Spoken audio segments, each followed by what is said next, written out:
jasadnya dimandikan oleh malaikat Allah Subhanahu wa taala. Semua ini contoh-contoh yang disebutkan dalam perkataan yang kita bincangkan tempoh hari dalam keadaan Abu Sufyan yang belum Islam ketika itu. Bila dia melihat keadaan perjuangan pengorbanan sahabat-sahabat Nabi, tengok dia kata apa? Meremang bulu tengkuk kita, tuan-tuan, puan-puan muslimin muslimat.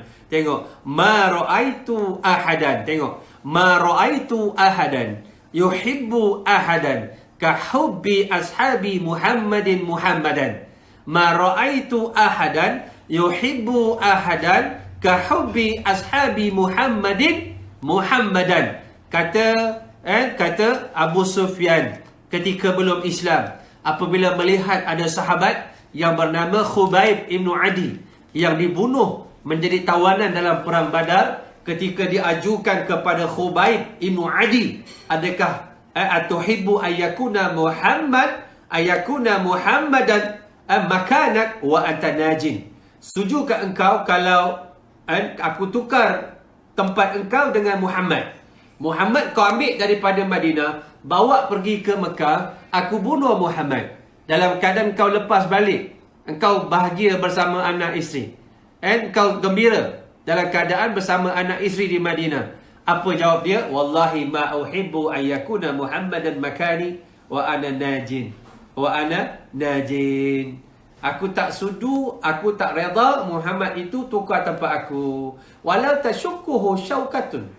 Walau bukan Muhammad itu dibunuh, Muhammad itu engkau tusukkan dengan sebatang duri pun aku tak redha. Apatah lagi engkau bunuh Muhammad.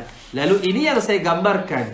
Dalam keadaan menerimanya kita itu kepada apa yang disebutkan oleh Allah daripada Al-Quran, dia mesti mari dengan al-hubbu, mahabbatullah. Lalu barulah datangnya rasa manis bila kita berpuasa itu di atas ketundukan kepada Allah Subhanahu wa taala, bukan kerana perkara yang lain.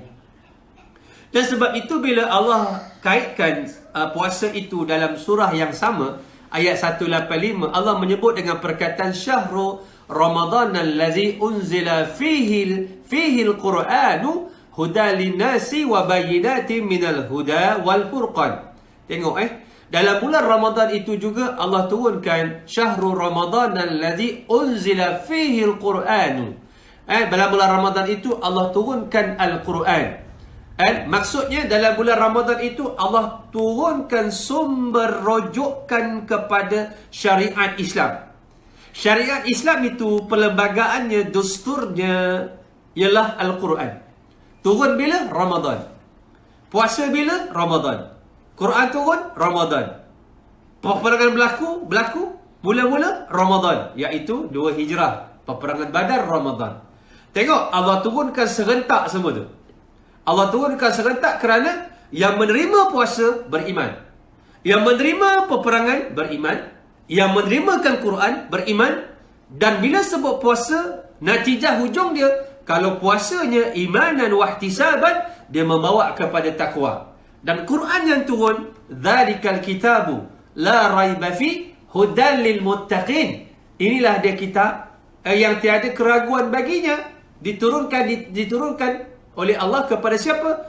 Kepada orang yang bertakwa. Untuk hudan, petunjuk, hudan lil muttaqin. Hudan lil muttaqin, petunjuk kepada orang yang bertakwa. Puasa menghasilkan ketakwaan. Quran diturunkan untuk orang yang bertakwa. Dalam keadaan orang yang bertakwa itu, alladzina yu'minuna bil ghaibi wa yuqimuna as-salata wa mimma razaqnahum yunfiqun.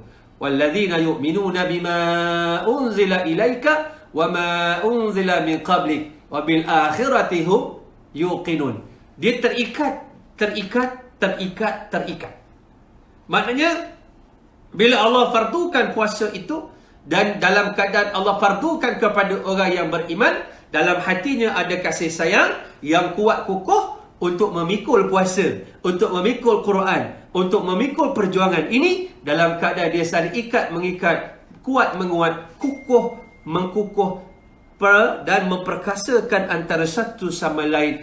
Ini merupakan ikatan takwa tu tadi, yang mana dibentuk daripada keimanan dan kefahaman kepada Allah, yang sandarannya ilmu dan kefahaman, dan juga kasih sayang yang mendasar dalam hati orang yang beriman. Lalu Allah turunkan dalam bulan Ramadan itu Al-Quran sebagai petunjuk, hudalinas. Siapa manusia yang dia mendapat petunjuk itu? Hudalinas, iaitu orang yang bertakwa, orang yang beriman. Alladina yu'minuna bil ghaibi wa yuqimuna as-salata wa mimma razaqnahum yunfiqun. Orang yang beriman pada perkara yang ghaib. Apa tu yang ghaib, tuan-tuan? Apa yang ghaib? Itulah rukun iman yang 6. Dahulunya beriman kepada Rasulullah. Apabila menyebut asyhadu alla ilaha illallah wa asyhadu anna Muhammadar Rasulullah. Dahulunya bila sebut aku naik saksi bahawa tiada Tuhan disembah melainkan Allah, dan aku juga bersaksi Nabi Muhammad itu pesuruh Allah.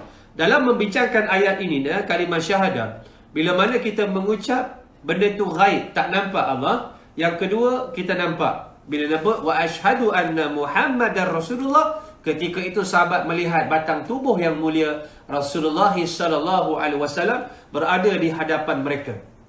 Maknanya Rasulullah itu benda yang nampak. Tetapi pada hari ini yang nampak daripada rukun iman yang 6, satu saja yang nampak, iaitu Al-Quran. Rasulullah pada hari ini pun kita tak boleh tengok Rasulullah. Rasulullah tinggalkan kita 1400 tahun yang lampau. Nak sebutnya, beriman pada Allah tak nampak. Beriman pada malaikat tak nampak. Beriman pada kitab, satu yang kita nampak, iaitu secara tafsil, secara terperinci Al-Quran. Kemudian beriman pada Rasul dah tak nampak. Beriman kepada apa lagi?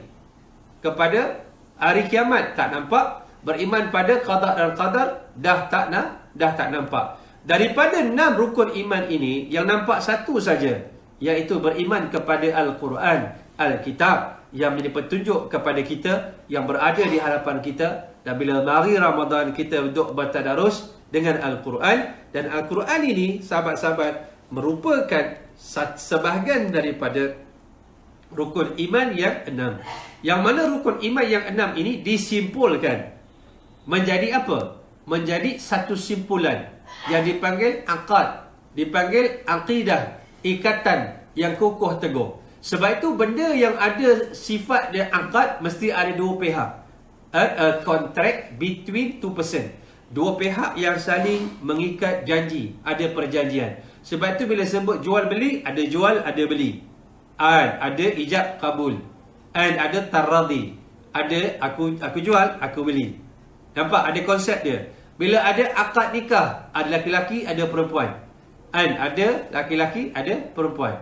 Sebab dia ada akad. Bila sebut akidah, dia ada dua pihak, iaitu Allah dan kita makhluk. Maknanya perjanjian makhluk kepada Tuhannya. Itu kita panggil akidah. Dan akidah inilah yang membentuk, yang mendasari dalam ibadah kita. Dan ibadah ini yang kita sebut, dia sahnya setelah kita mengucap dua kalimah syahadah. Dan keyakinan yang kita simpulkan sebagai rukun iman itu duduk dalam nombor 1 daripada 5 rukun Islam. Iaitu bermula kalimah syahadah, kemudian solat, kemudian puasa, kemudian zakat, kemudian haji. Maknanya 5 ini yang dipanggil buniyal Islamu ala khamsin. Duduk yang pertama, iaitu perkara yang tak nampak. Setelah yakin pada perkara yang tak nampak, wa yuqimunas salata, baru solat yang nampak. Wa mimma razaqnahum yunfiqun, barulah daripada hartanya dia infakkan. Baru nampak dia keluarkan zakat harta. Baru nampak zakat fitrah setahun RM7. Itu pun duk beletih. Itu pun terlupa bayar. Itu pun masing-masing banyak alasan. Setahun RM7 satu kepala menjadi beban kepada kita. Kemudian barulah diikuti dengan ibadah-ibadah yang lain. Erti kata lain, kalau kita faham puncak dia, kemuncak daripada ibadah ini didasari oleh al-iman,